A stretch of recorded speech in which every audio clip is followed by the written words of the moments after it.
All right, guys, it's the Jack Crypto Guy bringing you a update on the aftermath of the record-setting cascading event in crypto. Now, don't mind me; I'm just like chilling in the sauna and kind of like with my thoughts because obviously this was a very devastating, I think, weekend for a lot of people, majority people. I got liquidated on one of my trades.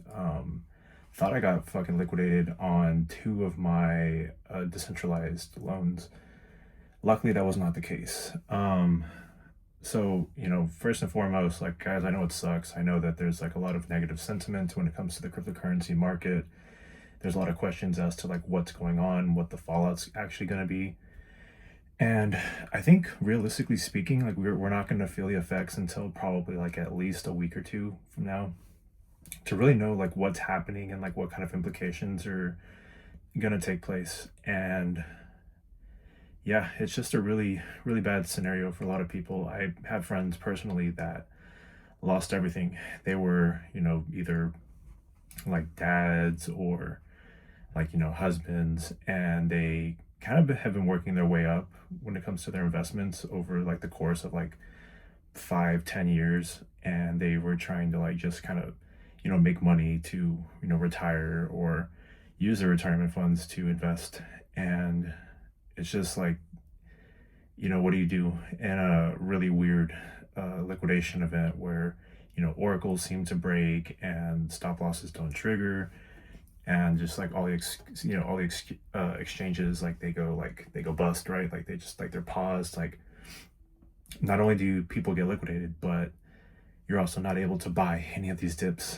And so obviously there's a lot of speculation. A lot of people have been blaming like the Trump administration because of like the news of the tariffs and like whatever the case may be. But I don't really think that that would be the case. Like obviously like that would make the most amount of sense. And usually people always look for somebody to blame in these times. But when it comes to crypto, like it's all about like decentralized finance, and people are like, oh, crypto's such a scam and like whatever the case may be. But realistically, like that's why most people are here, right? It's because it's kind of like you're in charge of your own fate and you kind of know the game you play. And so, it is shitty, but scams and corruption and collusion happens like in all parts of the world. And so I think having a victim mentality going into this is not the way to handle it.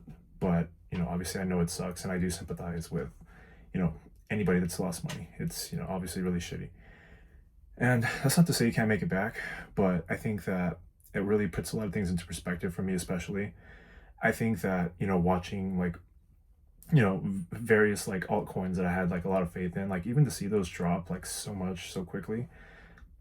Obviously a lot of them have bounced back for the majority, right? But a lot of these, in my opinion, I don't think they are going to come back fully.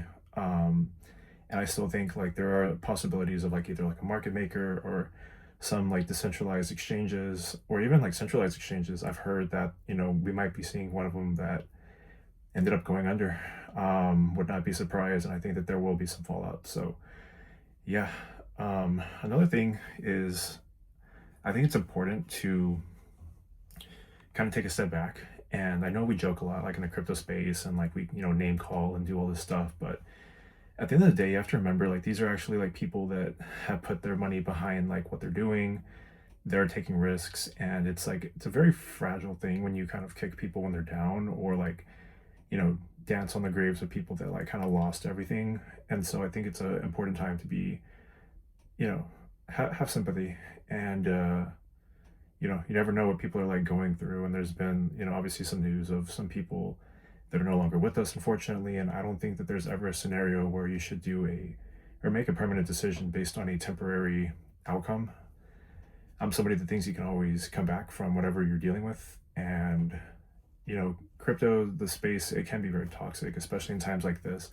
And it's just a reminder, like, it's very important to get out of that kind of like, realm or community, and know like there's a lot of other things that go on in life. You do have like family, friends, there's like communities. And so it's really easy to get caught up in the emotion and the space of crypto.